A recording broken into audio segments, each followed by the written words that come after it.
26 मई सोमवती अमावस्या 2025। भूल कर भी न करे ये एक काम, वरना पितृदोष से घिर जाएगी पूरी जिंदगी। क्या आपने कभी सुना है कि किसी की शादी होते ही उसका जीवन बर्बादी की ओर बढ़ गया, या फिर नए घर में प्रवेश करते ही परिवार पर संकटों की बारिश होने लगी, और वो भी बिना किसी वजह के? कई बार हम समझ नहीं पाते कि हमारे जीवन में अचानक ऐसा क्या हो गया, लेकिन सच ये है कि वो शुभ काम गलत दिन पर किया गया था। एक ऐसा दिन जो दिखने में अमावस्या था, लेकिन असर ऐसा कि पीढ़ियों तक भुगतना पड़ सकता है। हम बात कर रहे हैं सोमवती अमावस्या की, जो इस बार पड़ रही है 26 मई को। सोमवती अमावस्या का रहस्य और प्रभाव। जब अमावस्या का दिन सोमवार को पड़े तो उसे सोमवती अमावस्या कहा जाता है। यह दिन पितृदोष शांति, कर्म निवारण और तप साधना के लिए अत्यंत शुभ होता है, लेकिन शुभ कार्यों के लिए पूर्णतः निषेध होता है। क्यों? क्योंकि इस दिन चंद्रमा पूर्णतः अस्त होता है, जिससे मानसिक संतुलन, निर्णय क्षमता और ऊर्जा का ह्रास होता है। इस दिन की तिथि और नक्षत्र पितृलोक से जुड़ी ऊर्जाओं से भरी होती है। जो व्यक्ति इस दिन विवाह, गृह प्रवेश, वाहन खरीद या नए काम की शुरुआत करता है, वो अनजाने में पितृदोष या ग्रह दोष को न्योता दे देता है। क्या हो सकता है नुकसान? एक शादी के तुरंत बाद संबंधों में तनाव, वियोग, तलाक या संतानहीनता, 2 नए घर में क्लेश, बीमारियां, आर्थिक तंगी, 3 व्यापार की शुरुआत पर घाटा या कानूनी उलझने, 4 मन में बेचैनी, मानसिक रोग या आत्मिक परेशानियां। कई बार लोग बोलते हैं, कितना अच्छा मुहूर्त निकला था। फिर ऐसा क्यों हुआ? क्योंकि वो दिन धार्मिक रूप से शुभ नहीं था, बस पंचांग से देखा गया था। सोमवती अमावस्या का महत्व समझें। यह दिन अमावस्या, चंद्रमा न दिखना और सोमवार, सोमदेव का दिन का दुर्लभ संयोग होता है। इसे विशेष शुभ माना जाता है क्योंकि सोमदेव चंद्रमा है, जो जीवन, मन और मानसिक शांति के देवता है। पितृदोष निवारण, दुखों का नाश और सौभाग्य वृद्धि के लिए यह दिन अत्यंत फलदायी होता है। सुबह उठकर स्नान करें और शुद्ध हो जाएं।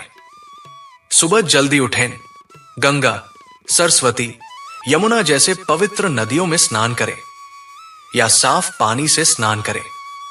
स्नान के बाद स्वच्छ और हल्के रंग के वस्त्र पहने, खासकर सफेद या पीले रंग के। पूजा अर्चना करें। घर में या मंदिर में सोमवती अमावस्या की पूजा करें। सबसे पहले पीपल के वृक्ष की पूजा करें, क्योंकि इसे पितृलोक का द्वार माना जाता है। पीपल के पेड़ की परिक्रमा, कालचक्र करें। 7 या 108 बार परिक्रमा करने से विशेष लाभ होता है। पीपल के नीचे दीपक जलाएं, सफेद फूल अर्पित करें और सिंदूर चढ़ाएं। पितृ तर्पण और श्राद्ध करें। यदि संभव हो तो पितरों के लिए तर्पण करें, यानी जल अर्पण करें। पितृदोष शांति के लिए श्राद्ध कर्म या हवन करें। इस दिन पितृ धर्म का पालन अत्यंत फलदायक माना गया है। व्रत या उपवास रखें। सोमवती अमावस्या के दिन निर्जल या फलाहारी व्रत रख सकते हैं। व्रत के दौरान सोमाय नमः या पितृभ्यो नमः का जाप करें। व्रत का पालन शुभ फल देने वाला होता है। ये जीवन में सुख समृद्धि लाता है। दान और सेवा करें। गरीबों को भोजन कराएं। चूड़ी, सिंदूर, मिष्ठान्न, वस्त्र और तिल, सरसों के दाने दान करें। दान से पितृ दोष दूर होता है और भाग्य वृद्धि होती है। किसी वृद्ध या विधवा महिला को दान करना विशेष पुण्यदायक माना जाता है। सुख संपत्ति के लिए उपाय। घर में खासकर पूजा स्थल पर दीपक जलाएं। लाल चावल, काले तिल का दान करें। अपने पति के स्वास्थ्य और दीर्घायु के लिए विशेष पूजा करें। सुहाग रक्षा के लिए सुहागन महिलाएं चूड़ी सिंदूर दान करें। नकारात्मक आदतों से बचें। इस दिन कोई झूठ न बोले, गुस्सा, झगड़ा और विवाद से दूर रहें। किसी भी पवित्र वस्तु या पेड़ पौधे का अपमान न करें। काला वस्त्र न पहने, क्योंकि ये नकारात्मक ऊर्जा को आकर्षित करता है। विशेष मंत्र और जप। सोमाय नमः का जप करें 108 बार। पितरों की शांति के लिए पितृभ्यो नमः का जप करें। चंदन, कुमकुम और अक्षत से पितरों की पूजा करें। रात्रि जागरण करें यदि संभव हो। सोमती अमावस्या की रात जागरण करना शुभ माना गया है। कथा पाठ, भजन कीर्तन करें। पितरी कथा सुने या सुनाएं।